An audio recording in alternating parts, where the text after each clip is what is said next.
Efésios capítulo 5, verso 15.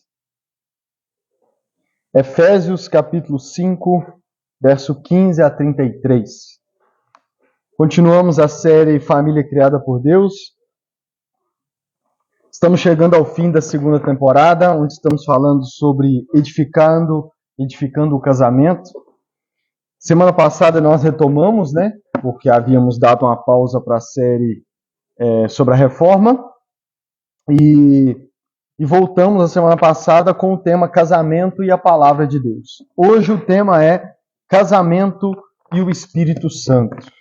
A importância do Espírito Santo na vida cristã e, consequentemente, para o casamento. Efésios capítulo 5, versos 15 a 33.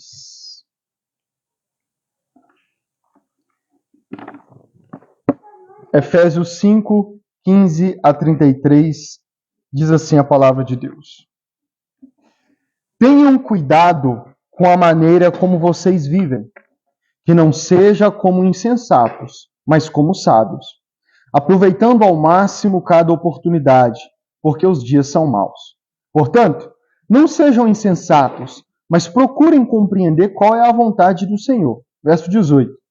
Não se embriaguem com vinho, que leva à libertinagem, mas deixem-se encher pelo Espírito, falando entre si com salmos, hinos e cânticos espirituais, cantando e louvando de coração ao Senhor, dando graças constantemente a Deus Pai por todas as coisas, em nome de nosso Senhor Jesus Cristo. Verso 21. Sujeitem-se uns aos outros por temor a Cristo. Mulheres, sujeitem-se cada uma ao seu marido como ao Senhor, pois o marido é o cabeça da mulher, como também Cristo é o cabeça da igreja, que é o seu corpo, do qual ele é o Salvador.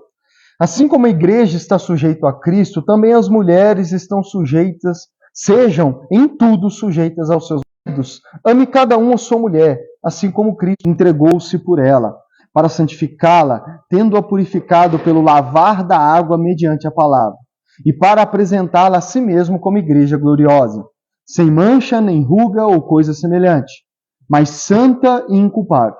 Da mesma forma, os maridos devem amar cada um a sua mulher como a seu próprio corpo.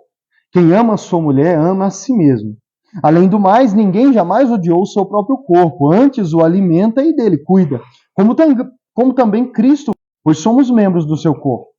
Mãe e se unirá à sua mulher, e os dois se tornarão uma só carne. Este é um mistério profundo. Refiro-me, porém, a Cristo e à igreja. Portanto, cada um de vocês também ame a sua mulher como a si mesmo, e a mulher trate o marido com todo o respeito. Vamos orar. Senhor Deus, eis em mais um domingo, Senhor, a tua palavra. Fale aos nossos corações em mais uma tarde. Abre os nossos olhos, os olhos do nosso coração, para que possamos compreender as maravilhas da tua palavra. Crave as tuas palavras no nosso coração para que não pequemos contra ti, Senhor. Que o Senhor, nessa tarde, nos ajude a compreender a importância de Deus Espírito Santo.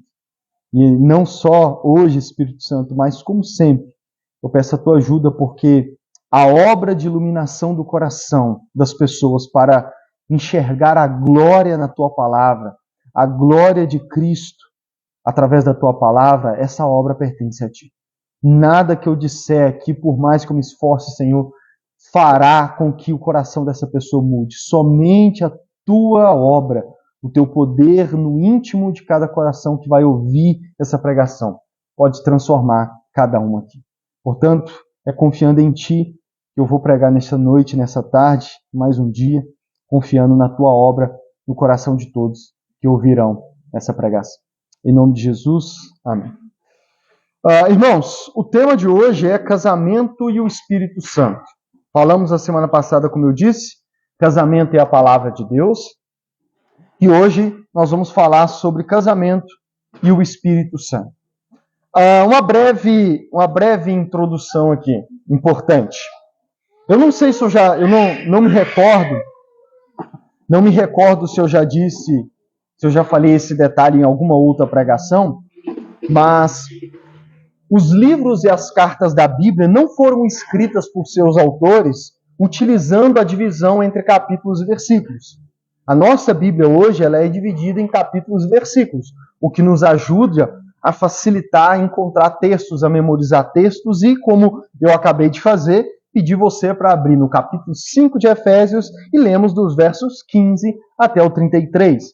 Mas, quando, por exemplo, usando Efésios, que é o nosso texto hoje, quando Paulo escreveu a carta aos Efésios, Paulo não dividiu entre capítulos e versículos. Essa divisão entre capítulos e versículos aconteceu ao longo da história da igreja. Por exemplo, a divisão em capítulos aconteceu no início do século XIII, entre 1234 e 1242 depois de Cristo. O teólogo inglês Stephen Langton, não sei se é assim pronuncia não, bispo de Canterbury, na Inglaterra, e professor da Universidade de Paris, na França, é que fez essa divisão em capítulos, sugeriu isso e, com o passar do tempo, a igreja gostou, foi se espalhando e nós temos essa divisão por capítulos até hoje, conforme ele fez essa divisão. A separação e a divisão e organização, é melhor usarmos essa palavra organização, a organização em versículos foi feita cerca de 300 anos depois da divisão por capítulos, na metade do século XVI, pelo erudito francês Robert Estienne, entre 1551 e 1555, inclusive já depois da Reforma, né? Que esse erudito francês pegou a divisão em capítulos e ainda fez essa organização em versículos. E também, com o passar da história da igreja, a igreja, na sua grande maioria, gostou da divisão e começou a se espalhar. As novas traduções já foram vindo com capítulos e versos, e nós temos assim até hoje. Essa divisão é basicamente universal. Basicamente, as Bíblias em todo o mundo, elas são organizadas da forma como nós temos no Brasil, entre capítulos e versículos. Por que eu estou citando isso hoje? Por que isso é importante?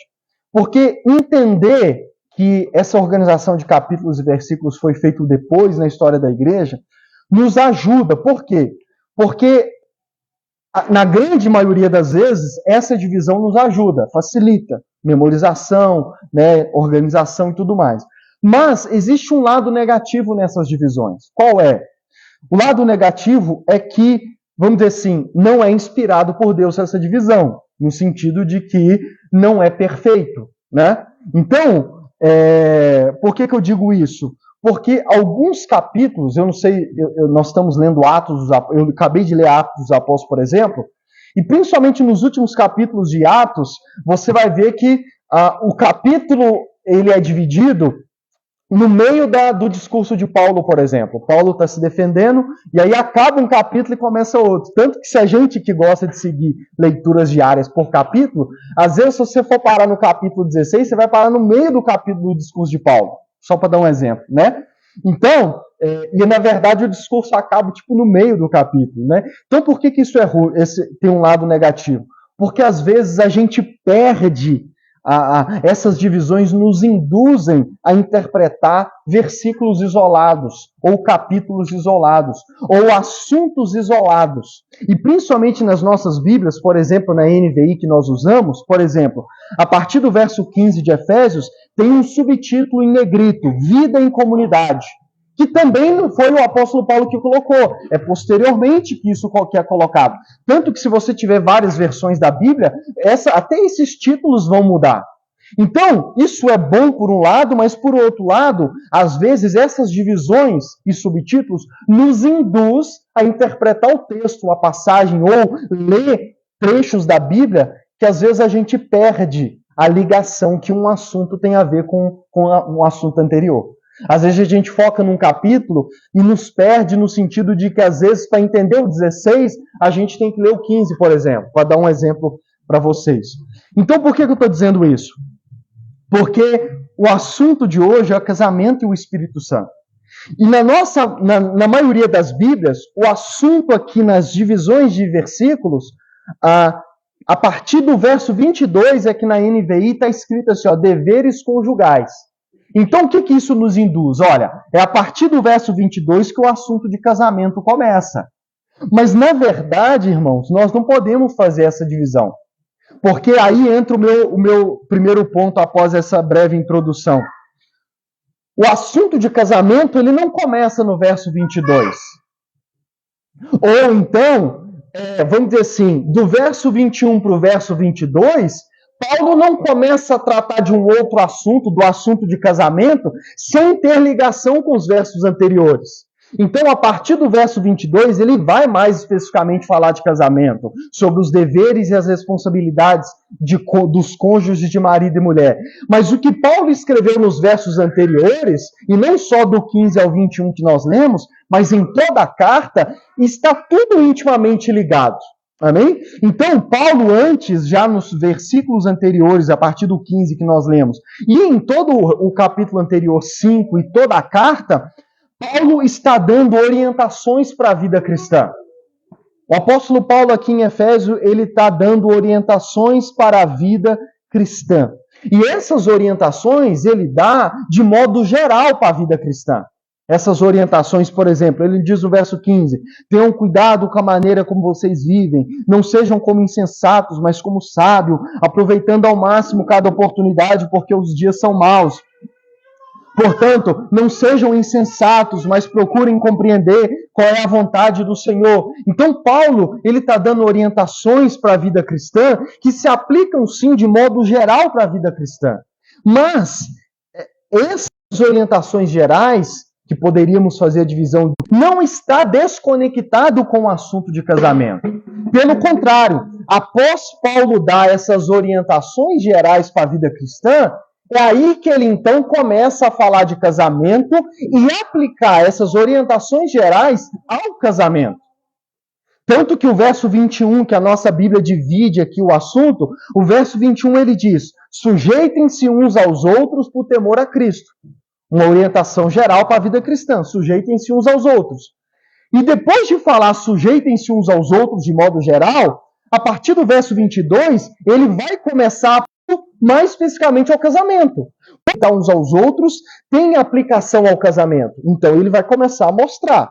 Mas o que eu quero destacar aqui é que todas as orientações gerais do apóstolo Paulo, elas não são desconectadas do assunto do casamento. Pelo contrário, todas as orientações, mandamentos, exortações da vida cristã de modo geral, elas se aplicam ao casamento. Tanto que é isso que nós estamos fazendo nessa série, principalmente nessa segunda temporada. Se você tem prestado atenção, eu tenho tratado assuntos como perdão, a palavra de Deus, como eu falei a semana passada, e mostrado essas orientações de modo geral, esses princípios, esses ensinamentos da vida cristã de modo geral. E basicamente o que eu tenho feito nessa série, nessa segunda temporada, é mostrar para vocês como que essas orientações gerais da vida cristã se aplicam ao casamento. Nós falamos sobre perdão, então eu falei sobre perdão de modo geral e no fim mostrei como que isso aplica ao casamento. Semana passada eu falei de como nós devemos ouvir a voz de Deus e não a do diabo. Falei isso de modo geral e mostrei como que isso se aplica ao casamento, porque todas as orientações cristãs, nós devemos fazer isso. Não só ao casamento, como ao trabalho, como fizemos no ano passado e tudo mais. Mas o meu ponto é que todas as orientações da vida cristã, todos os mandamentos de Jesus, tudo o que Jesus falou e ensinou, tudo que os seus apóstolos falaram e ensinaram, apesar de ser de um modo geral para a vida cristã, se aplica ao casamento.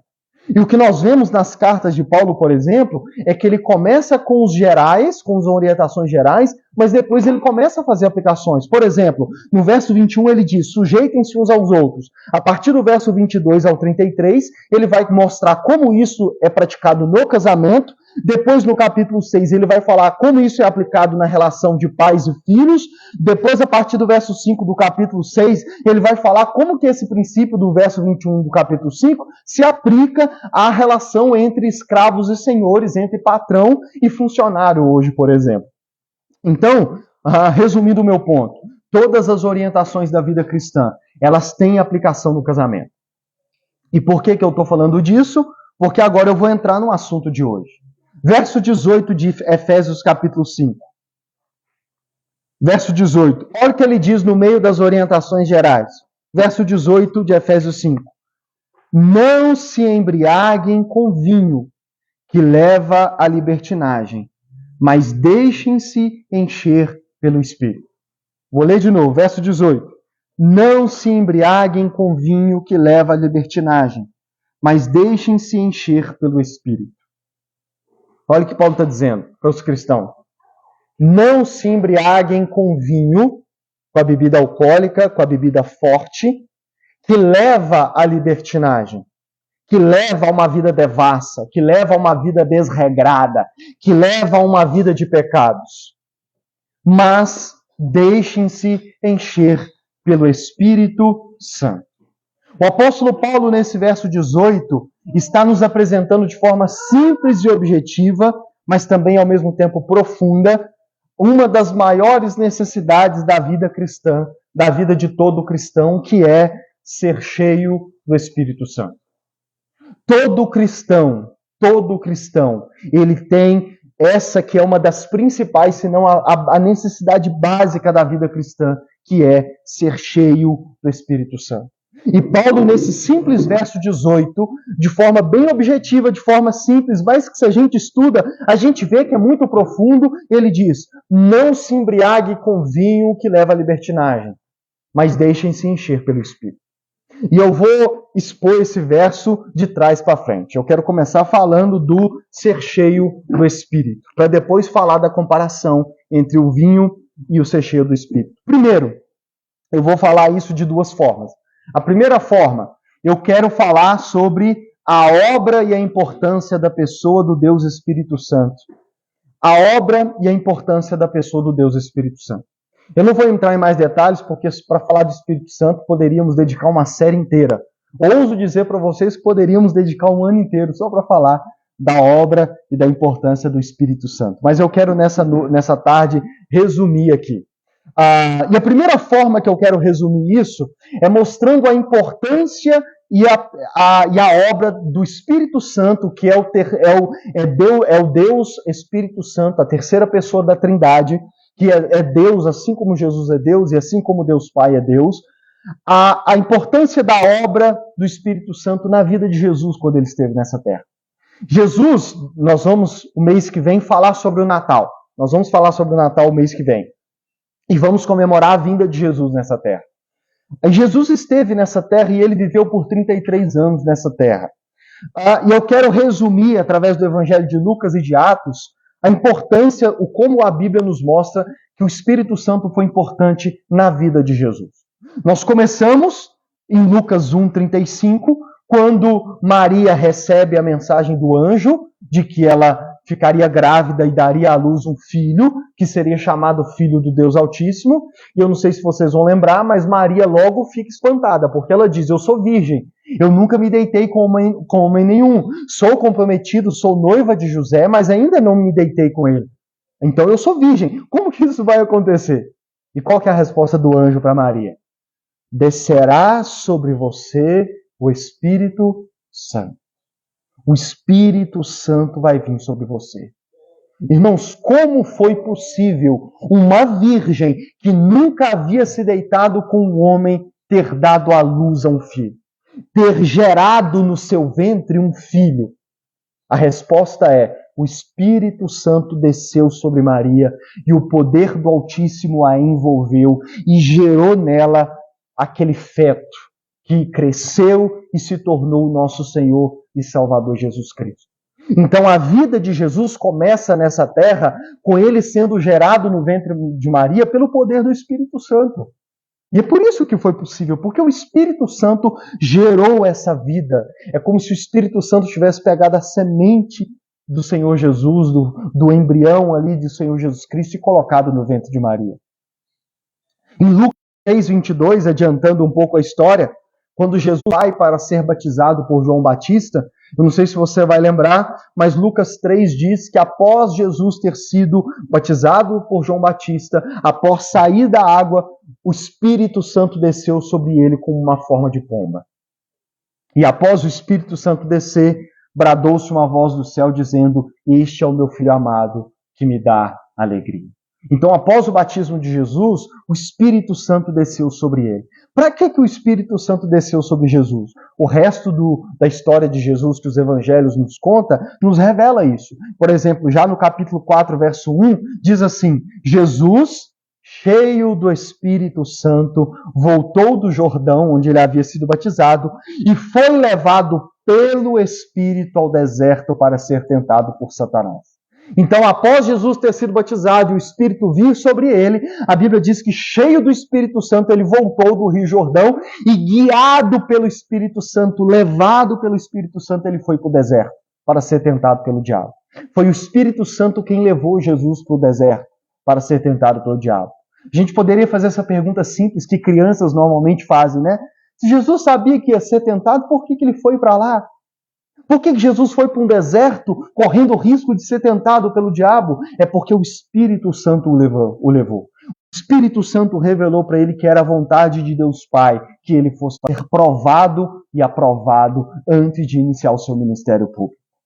Atos capítulo 1, verso 1, Lucas começa o livro de Atos dizendo o seguinte: em meu livro anterior, Teófilo, que é o Evangelho de Lucas, escrevi a respeito de tudo que Jesus começou a fazer e a ensinar, até o dia em que foi levado aos céus, depois de ter dado instruções por meio do Espírito Santo aos apóstolos que havia escolhido. Tudo que Jesus fez e ensinou foi por meio do Espírito. Se você ler o Evangelho de Lucas e os outros evangelhos, com frequência vai estar dizendo que Jesus fez isso pelo Espírito Santo, e eu vou mostrar para você outros textos.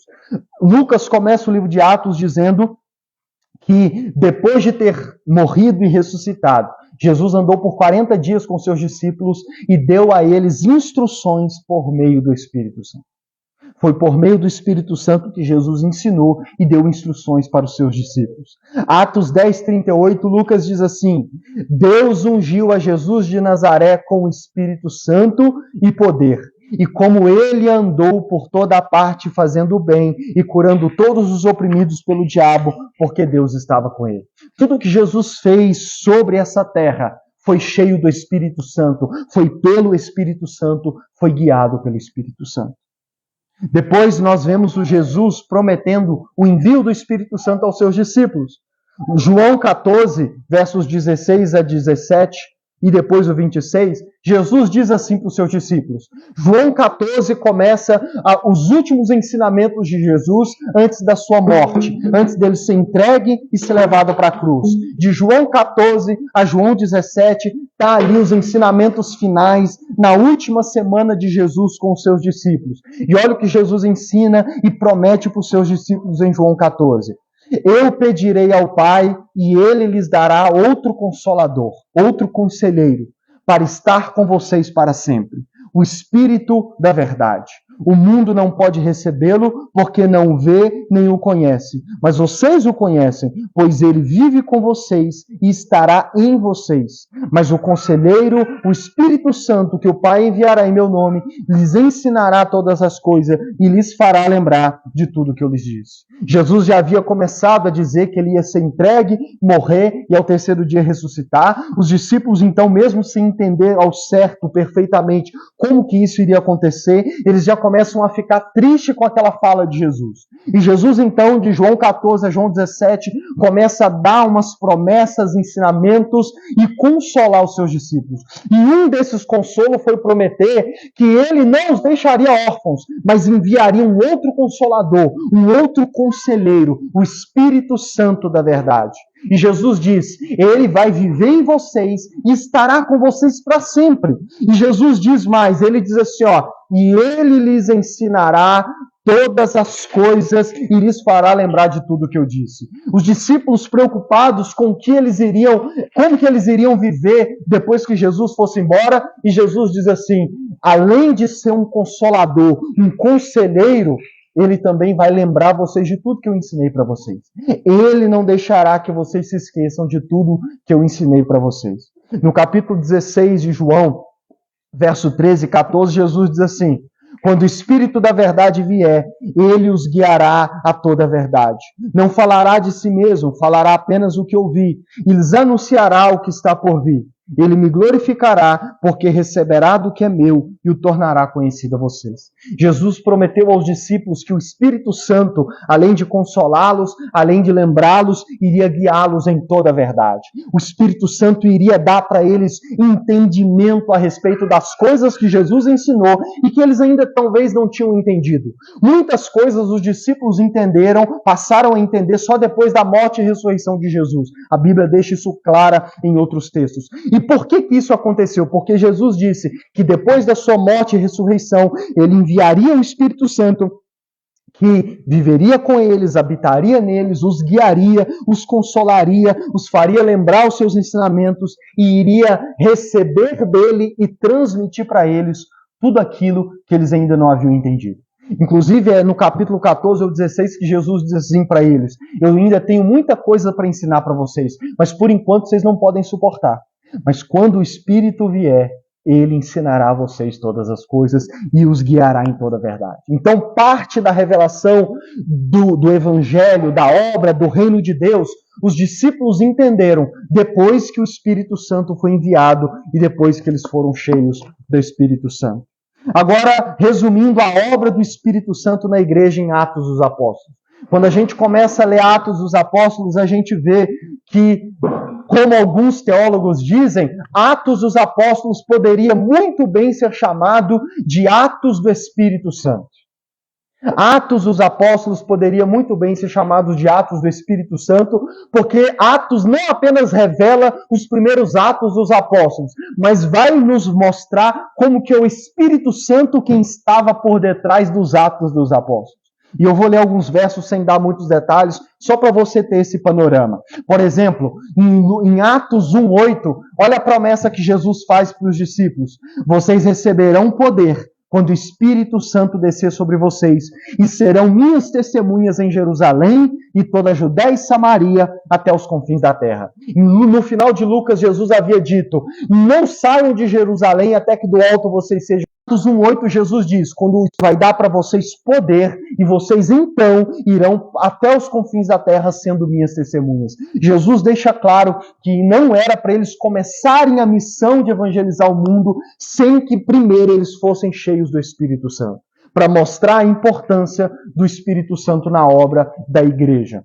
Atos 2:38, quando Pedro está pregando o evangelho no seu primeiro sermão, Pedro diz assim: arrependam-se e cada um de vocês seja batizado em nome de Jesus Cristo para perdão dos seus pecados e receberão o dom do Espírito Santo.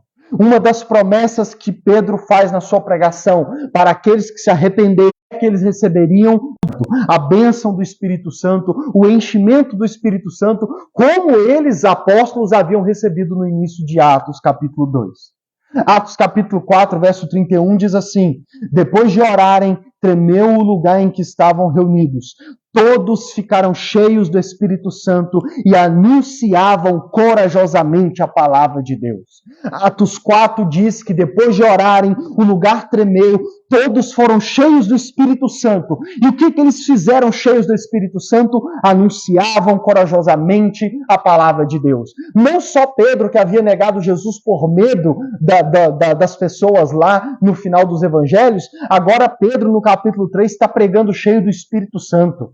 Atos 4 diz que não só Pedro, mas todos os discípulos, cheios do Espírito Santo, anunciavam corajosamente a palavra de Deus. Nossos irmãos assembleianos creem, inclusive, que o batismo com o Espírito Santo é uma segunda bênção, é uma experiência que acontece após o batismo, após o novo nascimento, porque eles acreditam que esse batismo com o Espírito Santo é esse enchimento pelo Espírito Santo com o propósito de ter uma ousadia, uma coragem a mais para anunciar o Evangelho.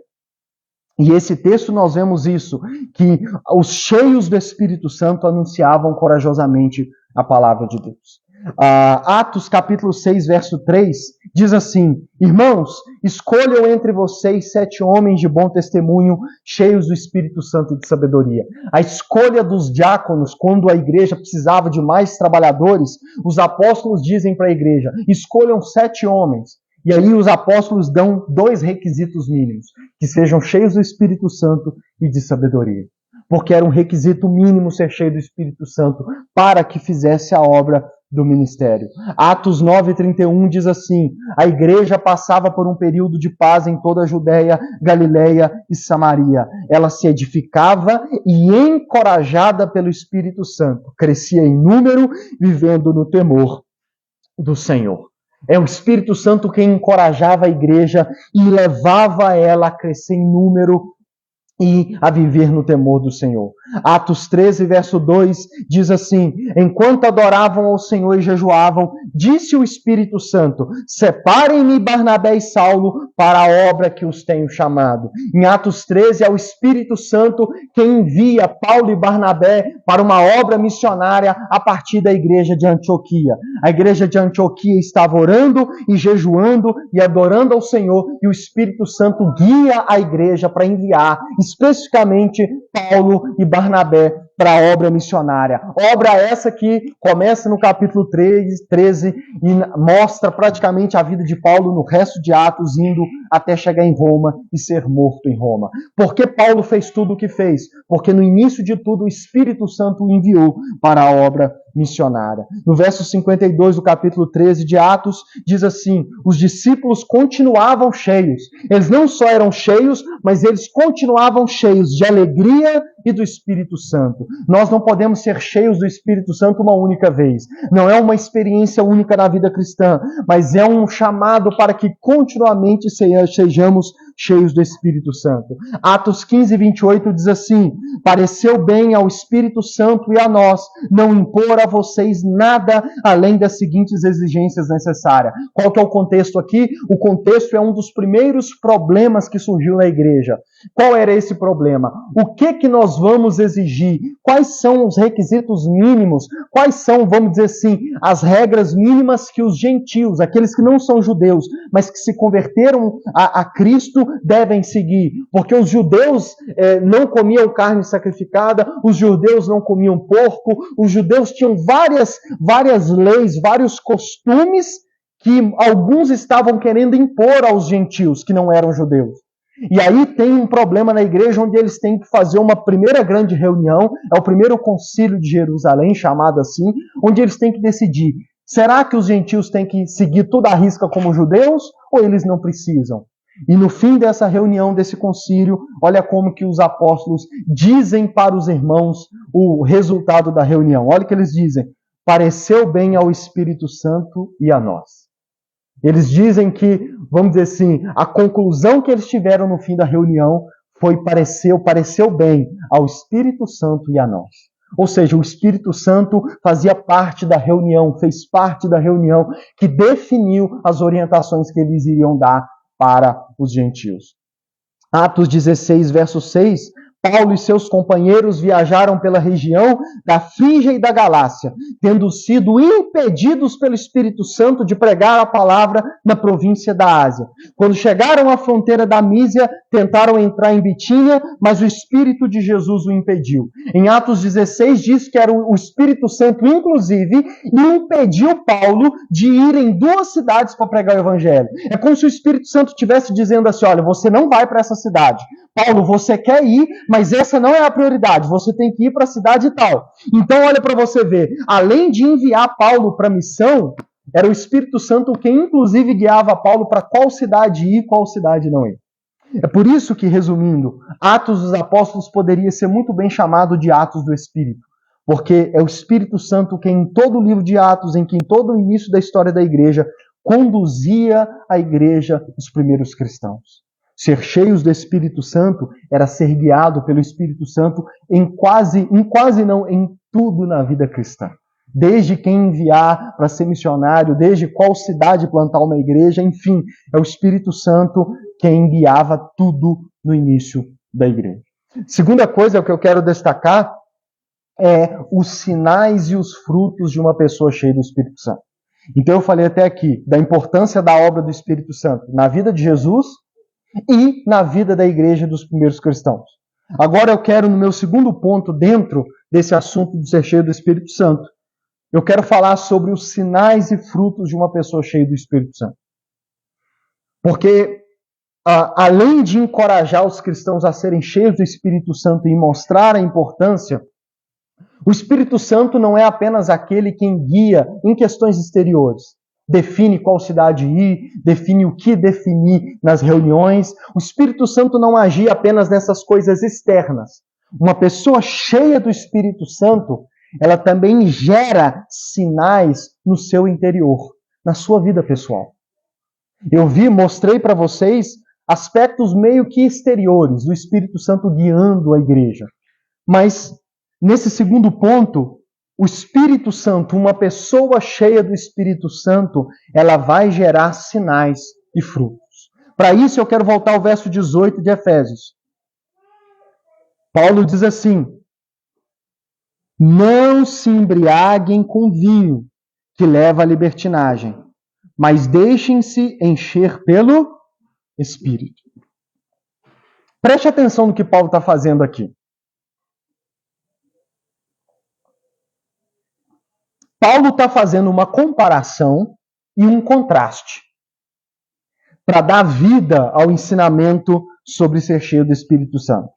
Então, repetindo, Paulo vai fazer uma comparação e, ao mesmo tempo, um contraste. Paulo vai mostrar uma semelhança e, ao mesmo tempo, uma diferença.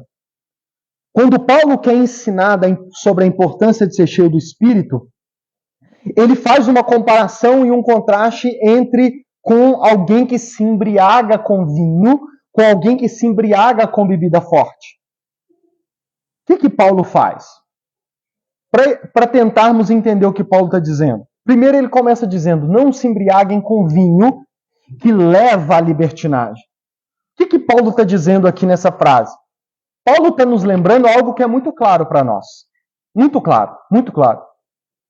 Paulo está dizendo assim, olha, toda pessoa embriagada com bebida forte, seja o vinho ou qualquer outra, toda pessoa embriagada, ou que nós hoje chamamos de bêbada, todo embriagado, todo bêbado, vai ser toda pessoa que se deixa tomar pela bebida forte, pela bebida alcoólica, e se deixa dominar por ela, vai ser gerado involuntariamente, sem o seu controle, e consequentemente, ou seja, inevitavelmente, uma série de sinais que, inclusive, nos permite perceber que ele está embriagado ou bêbado sem que ele fale.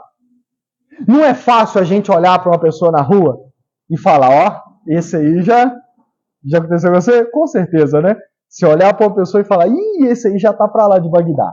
Esse aí já bebeu todas. Por quê? Porque toda pessoa embriagada, toda pessoa sob o efeito do álcool, ela involuntariamente começa a dar sinais. Ela começa a dar sinais de que ela está bêbada. A ponto de que não é preciso uma pessoa falar, eu estou bêbada. Ou, em muitos casos, ela nega, fala, não, eu não estou bêbado, não. Eu estou em sã consciência. Mas, pelos sinais, você olha e fala, essa pessoa está bêbada. Essa está embriagada. Essa já bebeu? Já bebeu todas. Já bebeu todas. Por quê? Porque quando a bebida forte, alcoólica, as pessoas se entregam a ela vai involuntariamente gerar esses sinais. Por exemplo, Provérbios 23, 29 e 30 diz assim, de quem são os ais? Ais são lamentações. De quem são as tristezas? E as brigas? De quem são? E os ferimentos desnecessários? De quem são os olhos vermelhos?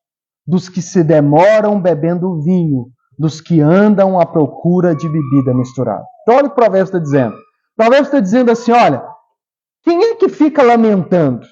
Quem é que fica triste? De quem são as brigas? De quem são os ferimentos desnecessários? De quem são os olhos vermelhos? Paulo diz, o Provérbios diz, dos que se demoram em beber vinho e dos que andam à procura de bebida misturada. O Provérbios está nos deixando claro que normalmente a pessoa que se embriaga com bebida, a pessoa que fica procurando bebida alcoólica, bebida misturada, ela involuntariamente, consequentemente, vai acabar se lamentando. Você já viu pessoas que é só beber que começa a lamentar as coisas da vida? É só beber que fica cabisbaixo, começa a chorar. Tem pessoas que começam a chorar, começam a lamentar as coisas ruins da vida. Tem pessoas que brigam depois que estão embriagadas. Meu pai tinha uma costela que apontava aqui, ó, uma costela quebrada, você podia passar a mão e você via aquela costela fincada. Por quê? Briga de bar. Provérbios está dizendo, ferimentos desnecessários e brigas. Quantas pessoas nós não conhecemos que se machucam depois que já estão sob o efeito do álcool? E aqui um dos principais sinais. Provérbios está dizendo, de quem são os olhos vermelhos? A pessoa bêbada, ela também afeta até mesmo o seu olhar, como outras coisas. E Provérbios está dizendo, é daqueles que se demoram a beber vinho. Em outras palavras, resumindo, é basicamente o que Paulo está dizendo. Paulo está dizendo, não se embriaguem com vinho, que leva à libertinagem.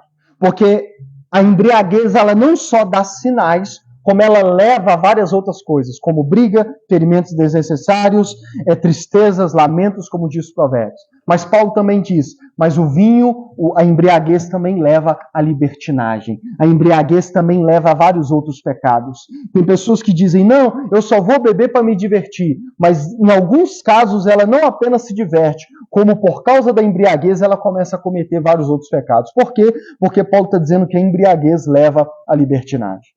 E isso é involuntariamente e consequentemente. Lucas, o que isso tem a ver com o Espírito Santo? Ora, Paulo faz essa comparação e ao mesmo tempo um contraste. Paulo diz, não se embriaguem com vinho, que leva à libertinagem, mas encham-se do Espírito Santo. Em outras palavras, a comparação que ele faz, Paulo está dizendo basicamente assim, olha, da mesma forma que a embriaguez gera sinais, que Provérbios nos ajudou a entender e a lembrar quais são, e leva à libertinagem, Paulo está dizendo, ser cheio do Espírito Santo também vai dar sinais e também vai levar a várias outras consequências. A comparação é essa. Se a embriaguez dá sinais e gera consequências, ser cheio do Espírito Santo também tem sinais e leva a várias outras consequências. E no caso aqui, consequências boas. Agora, o contraste que Paulo faz. Paulo diz assim, olha, não se embriaguem com vinho. Não deixem se dominar pela bebida. Não deixem se dominar pelo vinho que leva às consequências ruins e que gera sinais ruins. Pelo contrário, ao invés de se embriagarem e deixarem se dominar e se levarem pela bebida forte, se encham do Espírito. Seja cheio do Espírito. Em outras palavras, se embriaguem, mas se embriaguem do Espírito. Se é para perder o controle, perca o controle sendo cheio do Espírito Santo. Se é para gerar sinais, se é para ter consequências de embriaguez, que seja consequências do cheio do Espírito Santo. Paulo está dizendo, não se embriaguem com vinho, mas sejam cheios do Espírito Santo. Não fiquem buscando o vinho e as suas consequências, mas busquem e se dediquem a ser cheios do Espírito Santo. Agora, se Provérbios nos ajudou a entender os sinais daquele embriagado por vinho, quais são os sinais daquele cheio do Espírito Santo? Lucas, como que nós sabemos se uma pessoa está cheia do Espírito Santo? Nós podemos olhar para uma pessoa e saber se ela está bêbada, né? Pelos sinais, pelas coisas que ela faz, como disse Provérbios, as consequências que a vida dela gera, pelo jeito que ela fala. Agora, como nós percebemos uma pessoa e como nós identificamos se uma pessoa está cheia do Espírito Santo?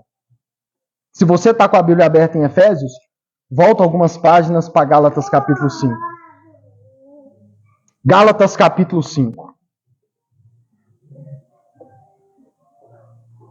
Gálatas capítulo 5, verso 16 em diante. Do 16 ao 25.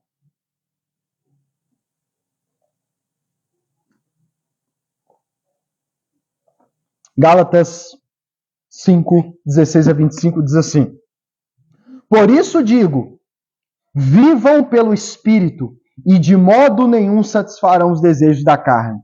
Pois a carne deseja o que é contrário ao Espírito, e o Espírito o que é contrário à carne. Eles estão em conflitos um com o outro, de modo que vocês não fazem o que desejam. Mas se vocês são guiados pelo Espírito, não estão debaixo da lei. É o mesmo apóstolo Paulo falando.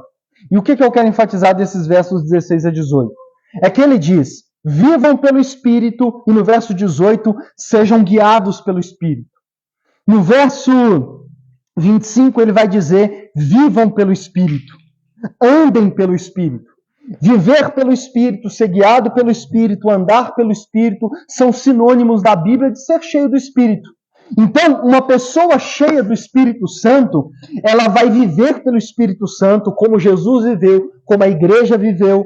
Ela vai ser guiada pelo Espírito Santo, como Jesus foi guiado, como a igreja foi guiada em Atos. E ela vai andar pelo Espírito Santo, como Jesus andou, como a igreja andou em Atos dos Apóstolos. Portanto, viver pelo Espírito, ser guiado pelo Espírito, andar no Espírito, é um sinônimo de ser cheio do Espírito. Agora, olha Paulo de novo fazendo um contraste entre ser cheio do Espírito, viver pelo Espírito e satisfazer os desejos da carne.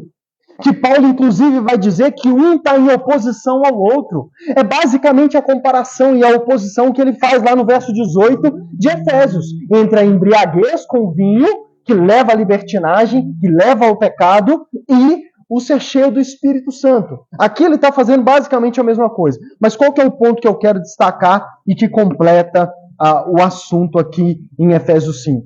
Do verso 19 ao 24.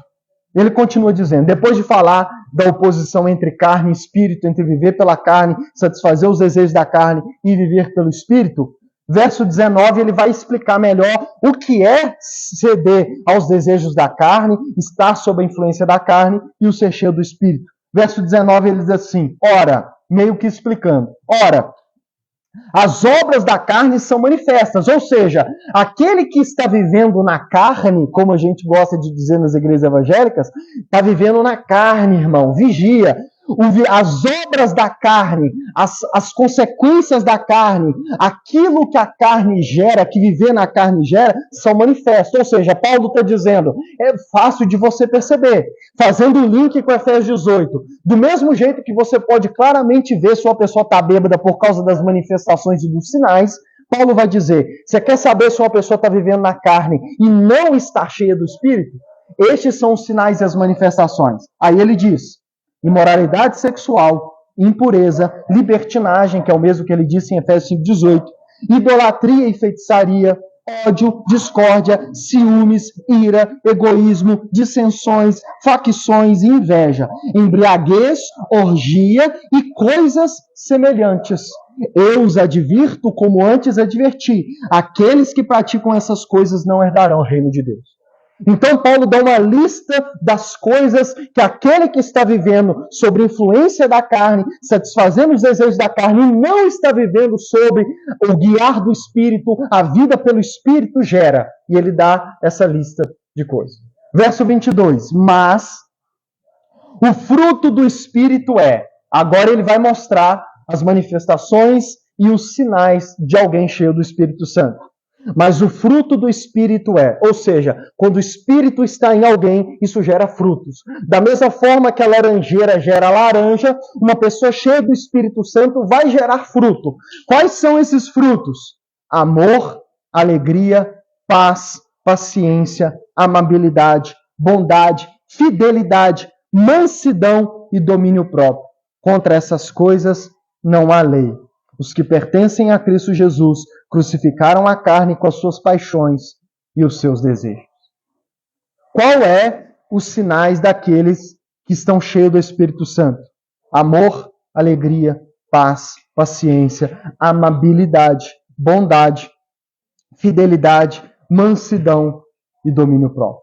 Do outro lado, os que estão sob a influência da carne, o resultado e os sinais é imoralidade sexual, impureza, libertinagem, idolatria, feitiçaria, ódio, discórdia, ciúmes, ira, egoísmo, dissensão, facção, inveja, embriaguez, orgia e várias outras coisas semelhantes a essas. Portanto, resumindo o ponto, Paulo coloca claramente um contraste. Paulo deixa claro, irmãos, de que existe uma diferença entre os que são cheios do Espírito Santo e os que não são. E deixa eu dizer para você, não tem meio termo. Ou você vive pela carne, ou você vive pelo Espírito. Ou você se deixa dominar pela carne, pelos desejos da carne, ou você se deixa dominar pelo Espírito e pela vontade de Deus através do Espírito Santo. Ou você é guiado pela carne, ou você é guiado pelo Espírito. Ou você está gerando na sua vida frutos da carne, manifestações da carne, obras da carne, ou você está manifestando na sua vida os frutos do Espírito. Não tem meio termo, ou é um ou é outro. Portanto, que ser cheio do Espírito Santo não é apenas dizer da boca para fora, eu sou cheio do Espírito Santo. Falar em línguas não é sinal apenas que você é cheio do Espírito Santo. Fulano de tal é cheio do Espírito Santo, olha ele orando em línguas. Fulano de tal é cheio do Espírito Santo, olha como ele prega. Fulano de tal é cheio do Espírito Santo, olha como ele lê a Bíblia. Fulano de tal é cheio do Espírito Santo, olha como ele ora. Irmãos, nenhum desses sinais é sozinho sinal de que alguém é cheio do Espírito Santo. Quais são os sinais que a Bíblia mostra de alguém cheio do Espírito Santo? São alguns sinais que normalmente nós não falamos dele. Amor, paz, amabilidade, fidelidade, domínio próprio, alegria, paciência, bondade e mansidão. Alguns dos frutos do Espírito. Lucas, o que isso tem a ver com casamento? O que isso tem a ver com casamento? Voltando para Efésios 5, depois de Paulo falar para que os cristãos não se embriagassem, mas que fossem cheios do Espírito Santo, ele começa então a falar sobre casamento. E o que Paulo está fazendo? Quando Paulo começa a falar de casamento, ele começa a falar de casamento logo após falar sobre ser cheio do Espírito Santo. O que nós podemos entender então? Quando Paulo começa a falar de casamento, ele está partindo de um pressuposto. Ele está partindo do pressuposto de que os cristãos já entenderam que precisam ser cheios do Espírito Santo. Ou seja, cristãos, vocês já entenderam que precisam ser cheios do Espírito Santo? Ok. Então, vocês já estão se esforçando para ser cheios do Espírito Santo? Estamos. Então, agora eu vou começar a falar de casamento. Por quê?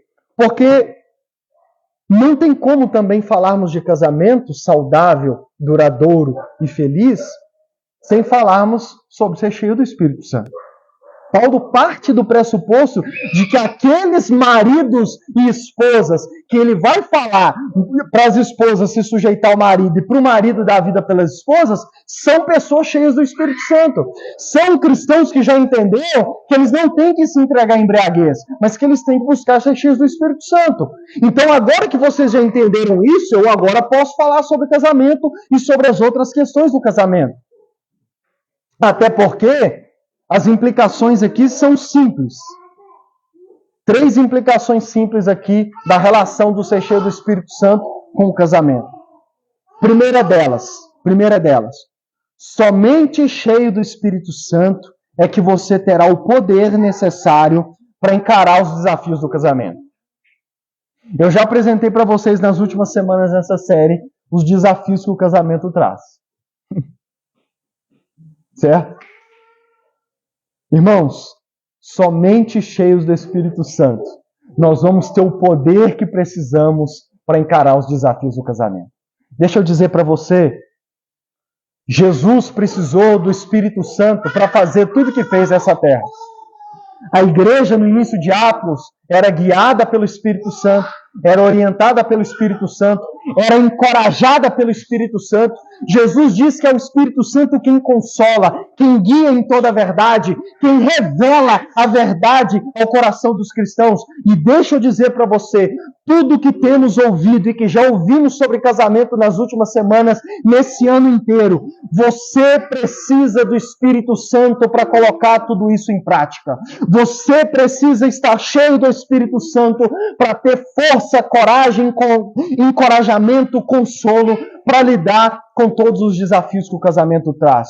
Tudo que nós já falamos nas semanas passadas, nesse ano inteiro, sobre casamento, você só vai conseguir buscar, se esforçar para pôr em prática, se você estiver cheio do Espírito Santo. Não pense você que se você não estiver cheio do Espírito Santo, você vai conseguir. A mínima coisa, irmãos, a mínima coisa dentro dessa série não será possível para você se você não for cheio do Espírito Santo.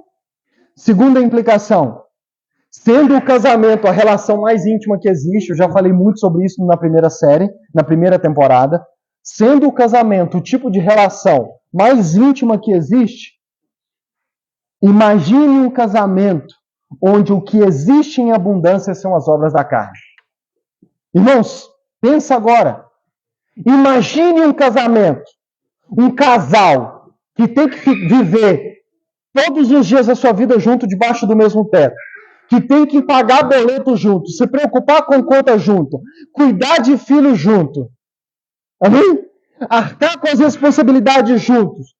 Imagina um casamento onde eles vivem debaixo do mesmo teto, onde eles lidam com temperamento diferente de ambos os cônjuges, com criação diferente. Eu estou recapitulando coisas que eu já falei lá na primeira temporada. Imagina tudo isso debaixo de um mesmo teto, com duas pessoas, com dois cônjuges, onde o que tem em abundância na vida dele são as obras da carne.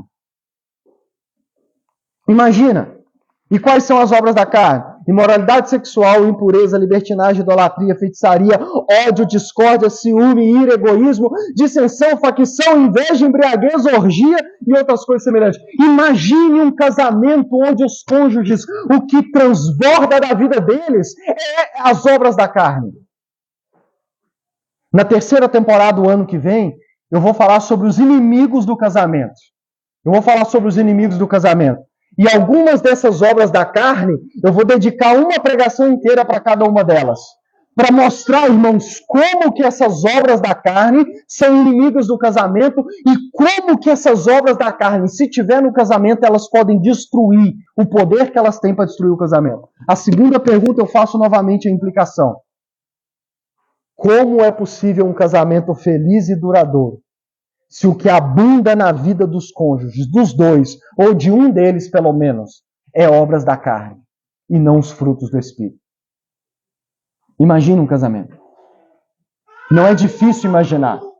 Talvez alguns que me ouvem tenham um casamento desse tipo, onde eles olham para o casamento e tudo que eles veem são obras da carne.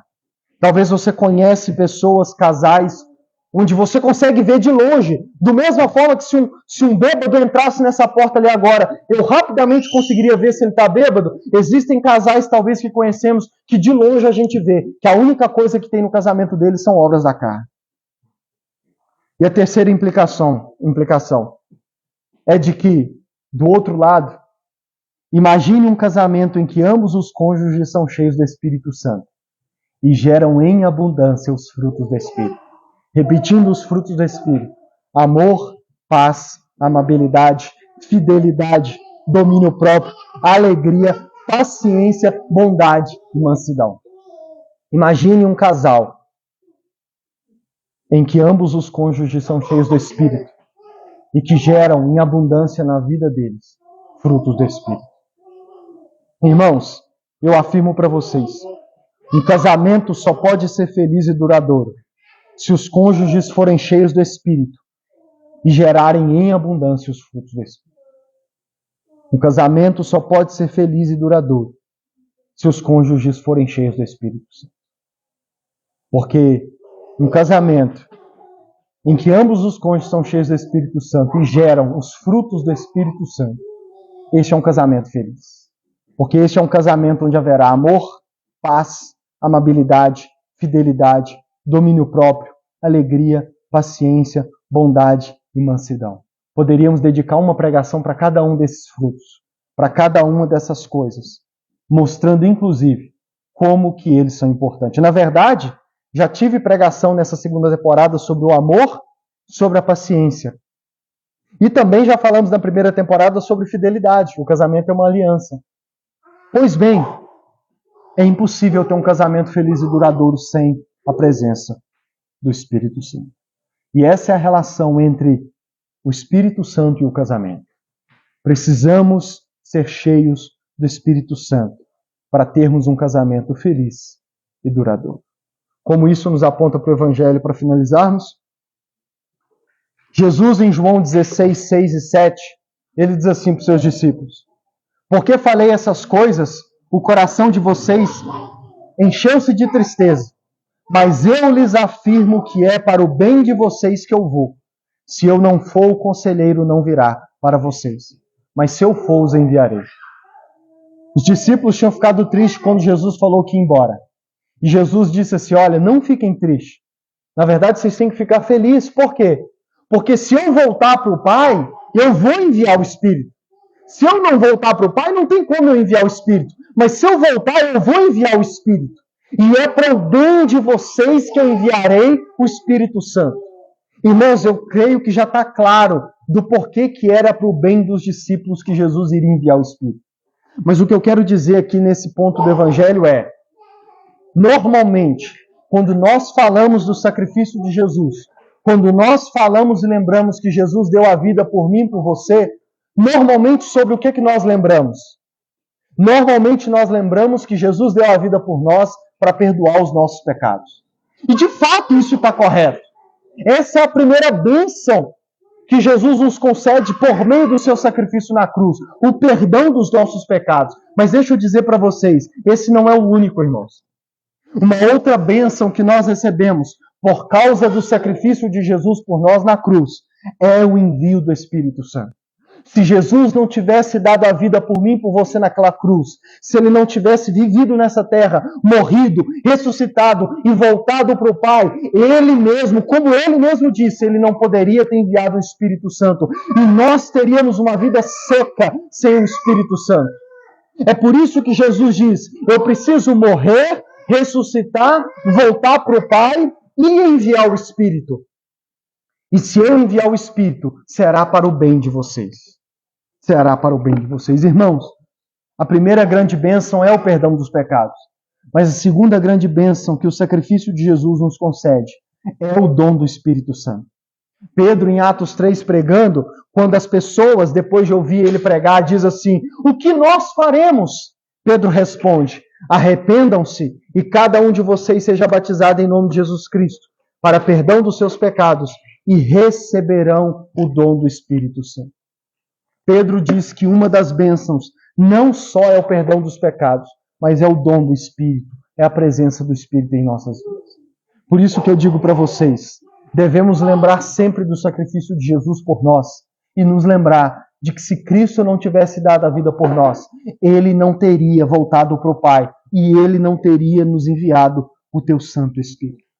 É por isso que eu digo, creia em Jesus Cristo por causa das bênçãos. Tem pessoas que vão até Jesus por causa das bênçãos que Ele pode dar. Deixa eu dizer, não está de tudo errado. Mas o que eu corrigiria você é, venha até Jesus por causa das bênçãos. Mas venha por causa das bênçãos certas. O perdão dos pecados e o nosso assunto de hoje, o dom do Espírito. Porque se você se arrepender dos seus pecados, crer no Evangelho de Jesus, você receberá o dom do Espírito. Você poderá ser cheio do Espírito Santo. E todos esses frutos que nós vimos aqui vai ser gerado na sua vida. Amém? Fique de pé e vamos orar. As aplicações breves para nos ajudar a como isso tem a ver conosco. Em primeiro lugar, para todos, examinem-se a si mesmo depois de ouvir isso. Baseado nos sinais da sua vida, vocês estão cheios das obras da carne ou dos frutos do Espírito? O que tem gerado em abundância na sua vida? Se eu pudesse olhar para você e ver os sinais, o que os sinais da sua vida me diriam? Que você está cheio das obras da carne ou que você está cheio do Espírito? Que você tem se embriagado com vinho que leva à libertinagem ou que você tem se enchido do Espírito? Examine-se a si mesmo. Segunda coisa, aos cristãos casados.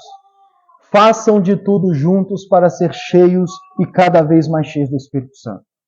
Irmãos, que vocês como casais possam fazer tudo o que Deus nos concede na palavra para ser cheios do Espírito Santo e cada vez mais cheios. Porque esse é um dos segredos de um casamento feliz e duradouro. Terceiro lugar, os solteiros agora. Enquanto você é solteiro, aproveite ao máximo o seu tempo para se encher cada vez mais do Espírito Santo. Lucas, eu sou solteiro. O que eu faço até eu me casar? Irmãos, seja cheio do Espírito Santo. Faça tudo o que tiver ao seu alcance para que você seja cheio do Espírito Santo. Em quarto lugar, também aos solteiros. Semana passada eu disse que um dos requisitos para escolher a pessoa com quem você vai se casar é se ela ouve a palavra de Deus. E eu falei isso baseado na pregação passada. Hoje eu digo para você que esse também seja um requisito na sua vida solteira. Que um dos requisitos para você escolher, ou quando você se interessar por alguém, que você avalie esse requisito na vida dela. Ela é cheia do Espírito Santo. Ela gera na vida dela frutos do Espírito Santo. E eu te aconselho, casar-se com uma pessoa cheia do Espírito Santo. E em quinto e último lugar, aos não cristãos que ouvirão essa pregação. Se você não se arrepender dos seus pecados e crer em Jesus Cristo, você não poderá receber o dom do Espírito Santo. Se você que não é cristão não se arrepender dos seus pecados, crer em Jesus e for batizado, como Pedro diz em Atos 3,38, você não poderá receber o dom do Espírito. E se você não receber o dom do Espírito, você não verá na sua vida os frutos do Espírito. E as únicas coisas que você verá na sua vida serão as obras da carne. E deixa eu dizer, ainda que você tente praticar os frutos do Espírito por si mesmo, sem se arrepender dos seus pecados e crer em Jesus Cristo, você não conseguirá fazer isso por muito tempo. E mais cedo ou mais tarde, o que irá abundar na sua vida será as obras da carne. Quantas pessoas eu já vi frequentar a igreja para tentar consertar o casamento e resgatar o casamento, mas eles não se arrependem dos seus pecados e não creem no Evangelho. E mais cedo ou mais tarde, aquela solução temporária do seu casamento vai por água abaixo. E eles voltam a ver em abundância as obras da carne no seu vida. Por isso eu digo a você que não é cristão, se arrependa dos seus pecados, creia em Jesus Cristo, participe, seja discipulado para que seja batizado, e você receberá o dom do Espírito. E você poderá ver o seu casamento cheio do Espírito. Vamos orar e agradecer a Deus por essa tarde. Senhor, nosso Deus e nosso Pai, tua palavra. Te louvamos por nos